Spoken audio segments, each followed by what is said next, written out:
Great to be here talking advanced TV with a couple of pioneers in the field who are working at, I'd say, a couple of pretty established players in the relatively early days here. So we always start with those closest to the money. So we're going to start buy side first. And Matthew here, first of all, thanks for getting the wardrobe memo. Very nice. Appreciate you upgrading with the kerchief and shaming me here on the wardrobe. So tell us about the reality and the progression of TubeMogul. So we knew that TubeMogul got its roots in digital video, and then, like so many companies in the tech space, you know, there's a massive arms race in going global. There's a massive arms race in going multi-channel, and so TubeMogul was one of the earlier advocates and developers in programmatic television. How have you seen that develop here in D.C. and nationally for national and local campaigns in this recent cycle? Sure. So like, as you said, you know, we were an early pioneer with video, and really we strive to be, you know, the best software out there for brand advertising. And that means that we go where the brands demand. And that started with video, and now it's put us into display, mobile, social, and obviously television as well. And we're really striving to be that one platform where marketers can buy everything holistically, easily in one place. And really, the reason that I went to TubeMogul, you know, from the agency side, which is where I've been for the last 15 years, is their focus on bringing, you know, what people traditionally think of as television into the same realm in terms of planning, buying, executing, and measuring video campaigns that will go into local broadcast, that will go into cable, both locally and nationally, and bring that all together on one platform so that you can understand not only what you're buying on television, but also what you're buying throughout the rest of those channels, not just to coordinate them, but also to make sure that you're reaching your target audience in a smart way, in an efficient way. You're managing frequency across all those channels, and you're able to measure the effect that it has on all of those different audiences.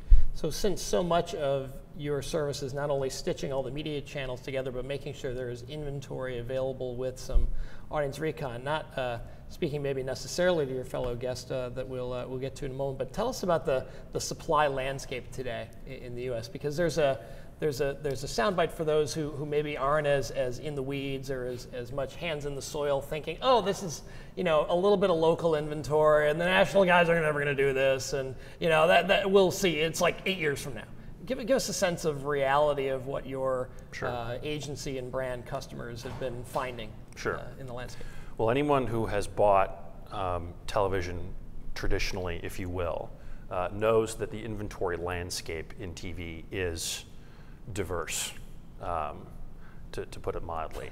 So there are a lot of different actors on a lot of different levels, a lot of different stations and groups, a lot of different players at the table, and getting them all together can be very challenging. I think that's really the main reason why you haven't seen programmatic television become a thing earlier than it did. Because, you know, I'm sure that there were a lot of folks that kind of looked at that ecosystem and said, it would really be great if we automated all of this. And then when they learned what it actually took to do that, they probably ran away crying.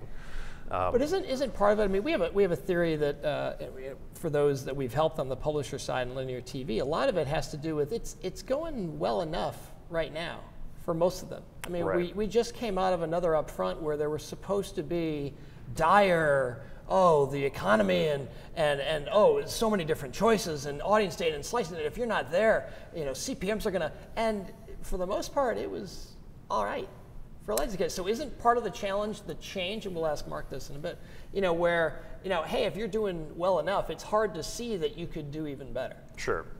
Well, and, you know, I hear this too in the industry. You know, you've got station owners saying, look, I'm already selling every minute of every day. Right. Why do I need technology to make this better? How could I possibly make more money than I'm making? But it's very clear, coming from a digital marketing background, that if each one of those minutes were able to be bought more efficiently against data, with more verification, with more measurement, that people would actually pay more to get that level of efficiency, which means their actual cost per engagement or cost per reach and frequency goal is actually less. And so really, programmatic, I think, is the key to media owners throughout the spectrum actually getting more for their dollar. And ultimately, as automation, which is really the heart of programmatic, goes forward, it's going to make their jobs even easier. And for people who have ownership stakes, the monetization possibilities are really endless. So, last quick question, talking about teams and coming from the buy side that you have for a decade and a half, help me understand and give a little context of who's using TubeMogul today, and then who do you see using it specific to what we're calling television today, going forward, because you've got a lot of my brethren from 23 years ago that bought national and local TV that are still doing that as is, and then you have others in the so-called digital teams today, you have folks in between, you have the agency trading desk landscape as it stands today in the US. Where do you see that, those tectonic plates shifting in terms of who the customers of TubeMogul are going to be a year from now? Well, as a software tool, we strive to kind of be in all of the places that you just mentioned, obviously. Yep. We have a thriving brand direct business. We work with the largest brands on the planet. We also work with a lot of agencies. We're also integrated into a lot of agency trading desks from the holding company level all the way on down. We're also working with some of the smallest agencies out there, people who are only, there might only be one person dedicated to digital, but again, because we're focused on the platform, we've made it easy enough for them to just grab the levers and do it themselves and be more efficient while they do that. In terms of who's using our programmatic television tools today, big brands like Allstate, Mondelez and others, Heineken are using it today. There's a lot of action. We've run over 300 campaigns. Tens of millions of dollars have come through that system. On a national landscape, this is an opportunity that makes a lot of sense for these brands because they can buy smartly with data in a more automated fashion, and it brings a lot more sense and logic into their process. But we're also seeing opportunities for smaller outfits. Right now we're looking at options for smaller agencies that are representing issue advocacy campaigns, that are representing ballot measures. We're able to target, at the state level and smaller, depending on how many DMAs we're talking about and things like that. So there are really opportunities across the board.